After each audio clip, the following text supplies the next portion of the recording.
أعوذ بالله من الشيطان اللعين الرجيم بسم الله الرحمن الرحيم الحمد لله نحمده ونستعينه ونستغفره ونستهديه ونعوذ بالله من شرور أنفسنا ومن سيئات أعمالنا من يهدي الله فلا مضل له ومن يضلل فلا هادي له أشهد أن لا إله إلا الله وحده لا شريك له وأشهد أن محمدًا عبده ورسوله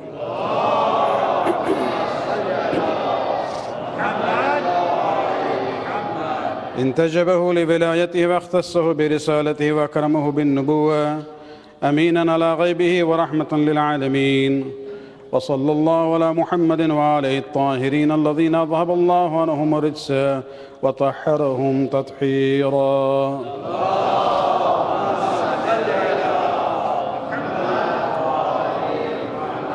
أوصيكم عباد الله بتقوى الله. In today's khutbah, I'd like to briefly talk again about the Western media and the story of the murder of the scientist in Iran. Basically, when I was looking at it and the reactions, it reminded me a few years ago when there was a funeral of Mrs. King, the wife of Dr. King, the famous. This is the days when Bush was still in power. And of course, because of her importance in the American history, many important politicians were in attendance in the funeral. And this is during the days of Muharram when I was in the US. And watching the program on TV, it was interesting to see one of the Afro-American pastors, when he stood up to give his speech in the tribute of Mrs. King, a point comes where he points to the coffin of Mrs. King and he says, "You were absolutely right in your decision to oppose the Iraq war."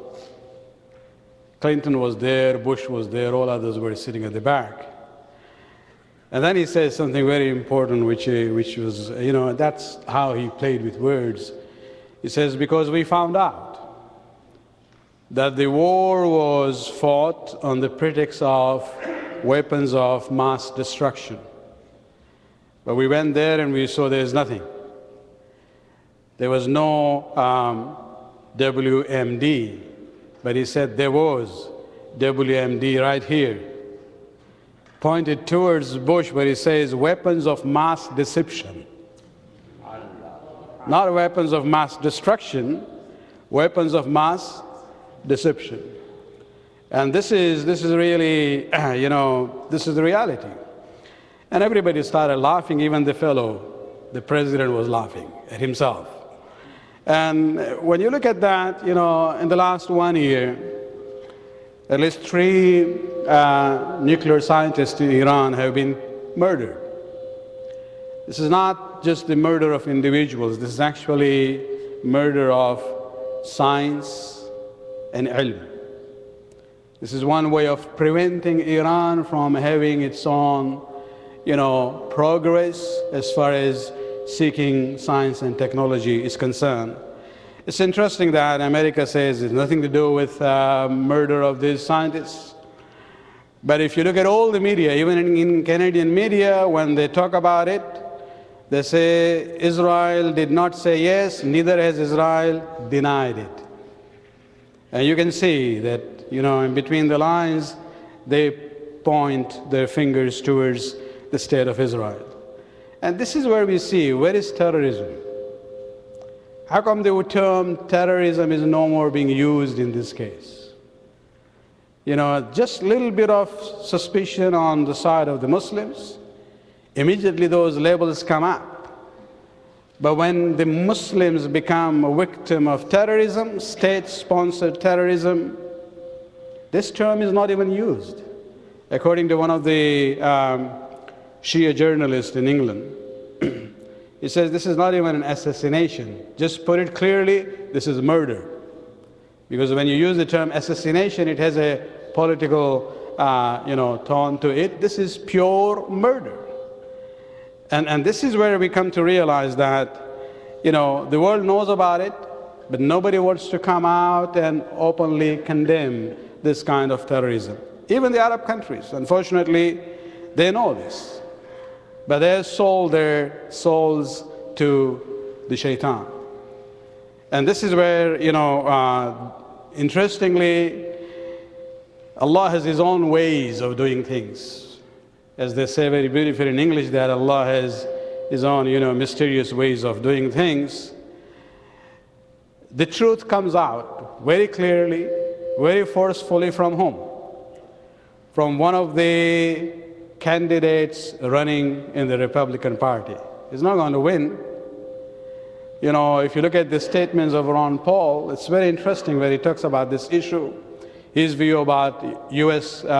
foreign policy is very different. He says, what are we doing all around the world? Interfering in issues of other people, subsidizing states that should be, running by themselves. And on Iran, he says, well, look at the history. In the last 100 years, we haven't heard any news that Iran has, attacked any neighboring country or has any plans of like that. Even though Iran is surrounded by states that have nuclear weapons. But the most important thing, his remark was that it seems that even this issue of killing the Iranian scientist is a way of preventing the meeting that Iran has proposed on this issue. So there are lobbies and segments in U.S. establishment also, of course the pro-Israeli lobby, who doesn't want things to be settled through negotiations. And this is where we see the reality. But it's interesting that, the clear voice on this issue is coming from the Republican Party of the United States of America. And this is where we see, Allah works in different ways in order to bring the reality and truth to the people. Salawat.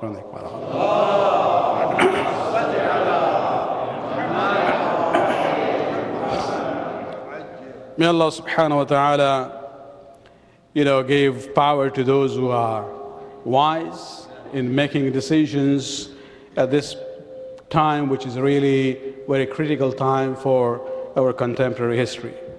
إن أحسن الحديث كتاب الله العزيز بسم الله الرحمن الرحيم والعصر إن الإنسان لفي خسر إلا الذين آمنوا وعملوا الصالحات وتواصوا بالحق وتواصوا بالصبر.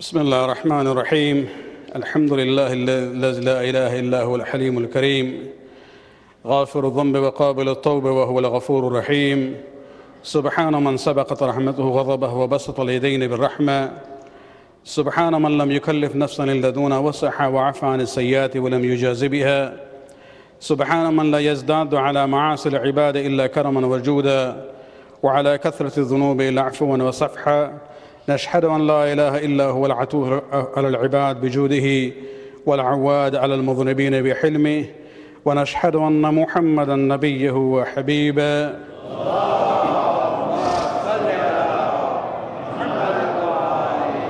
سيد المرسلين والشفيع المذنبين بعثه رحمة للعالمين صلى الله عليه وآله الداعين إلى سبيل الله بالحكمة والموعظة الحسنة قادة الأمم وأولياء النعمة ومعدن الرحمة أوصيكم عباد الله بالتوبة عما سلف من ذنوبكم. We have just come to the close of the process of Azab Sayyid al-Shuhada during this month of Safar. And when I talk about this example of weapons of mass deception during our time, it takes me back in history. That in the Muslim history we also had somebody who was the master of deceit. And that was Muawiyah bin Abi Sufyan. He's the first among the Muslims basically to organize a campaign of deceit in order to portray Imam Ali and his family in a negative way. Just to give you one example of how he basically controlled the minds of the people. What we see now is nothing new. At least for a Shia, what we see now as far as media and control of the masses is concerned, their minds, this is nothing new. We have example in history. In the Battle of Siffin, one of the companions of the Prophet who was with Imam Ali was the famous one by the name of Ammar bin Yasir. And he was there and he became shaheed in that battle, killed by the forces of Muawiyah. Interestingly, when he was killed, the day he was killed, there was somebody in the army of Muawiyah by the name of Abdullah bin Amr ibn As, son of the famous Amr ibn As. And this Abdullah was young during the days of the Prophet. And he was one of those who was literate, and he had the habit of, whenever he would hear something from the Prophet, he would write it down. Even though his elders told him, what are you doing? You don't need to write down anything, whatever he says. Sometimes he might be angry. And so he came to the Prophet and he said, my elders are saying I shouldn't write down whatever I hear from you. And the Prophet says, write down, because nothing comes from my mouth but that it is truth. Whether I'm angry or happy, doesn't matter. Whatever I'm saying is the haqq. And so he had, remembered many, many sayings of the Prophet. And when Ammar bin Yasir was killed on that day, Abdullah bin Amr ibn As remembered a statement from the Prophet. He says the Prophet had told Ammar, سَتَقْتُلُكَ فِئَةٌ بَاغِيَةٌ. O Ammar, a rebellious group will kill you. And today I see that, the Syrian army has killed him. This news and this comment by Abdullah bin Amr ibn As spread among the Syrians like wildfire, reached to Muawiyah. He became very upset. He called his advisor, Amr ibn As, and says, can't your son be silent? He doesn't have to say everything that he knows. And so the father now, his advisor said, don't worry, we can deal with this problem. This is where deceit comes in. Weapons of mass deception. He says, tell your people, your army of Syria, tell them that a statement of the Prophet is true, that a rebellious group will kill Ammar. But who killed Ammar? Ammar was killed because of the person who brought him to Siffin. And so it's Ali who brought him. So this fi'a baghiya, rebellious group, is to be applied on Ali and his followers. And of course this propaganda reached to the other side. And when Imam Ali heard about it, he said, well, if that is how they portray things, then the Prophet is responsible for the murder of Hamza, because he is the one who took him to Uhud.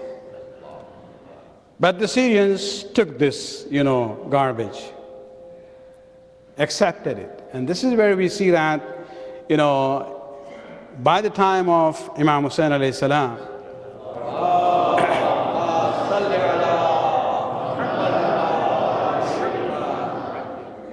Hussein is not only dealing with the problem of his own time, he was actually dealing with the consequences of what was done before.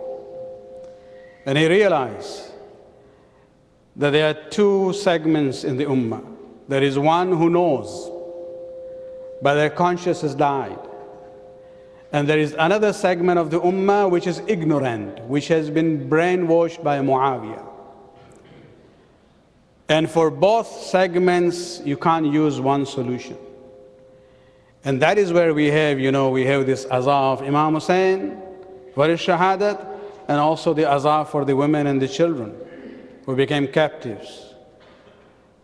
To deal with the first segment of those who knew, but whose conscience had died, Hussein wanted to revive that, to awaken their slumbering conscience, and the method he chose was shahadat. But in order to bring the ignorant ones to light, he couldn't do that himself. And this is where Zainab and Kulthum and the women and Imam Zainul Abidin come in. And that is the second part of Karbala. It was their responsibility now to go all the way, to be taken as prisoners to Syria, the heartland of the Umayyad power, and to enlighten the people who were ignorant. And the reality is there. You will see that the khutbas of Bibi Zainab and Imam Zainul Abidin there in Sham basically created kind of a new situation for Syria. A person once looked at Imam Zainul Abidin from the Umayyads. After the events of Karbala, he says, "Tell me who is victorious now? Your father, your grandfather? Or is it Yazid and Muawiyah?" And Imam Zainul Abidin said, "Just wait for the time of Salat. When you hear the Azan, you will know who is the victorious. Because in the Azan, you don't hear your forefather's name. You see the name of my grandfather. Where Ashhadu anna Muhammadan Rasulullah is still there."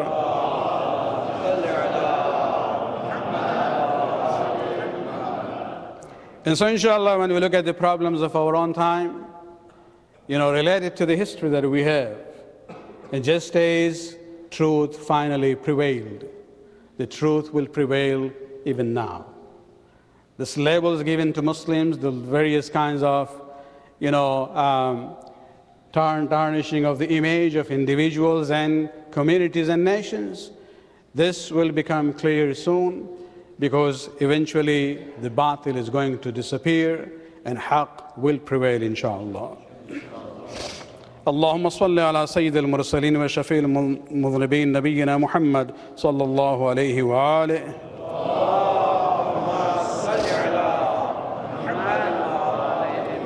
وعلى إمام المتقين وأمير المؤمنين علي بن أبي طالب صلوات الله عليه.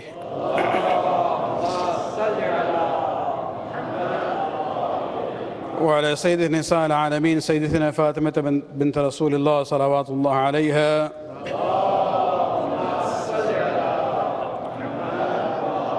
وعلى سيد شباب أهل الجنة الحسن المجتبى والحسين الشهيد بكربلاء عليهم الصلاة والسلام.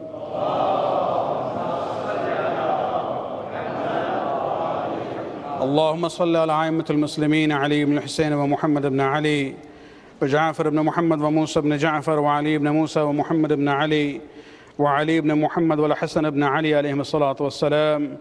اللهم صل على مولانا الحجة بن الحسن صاحب العصر والزمان.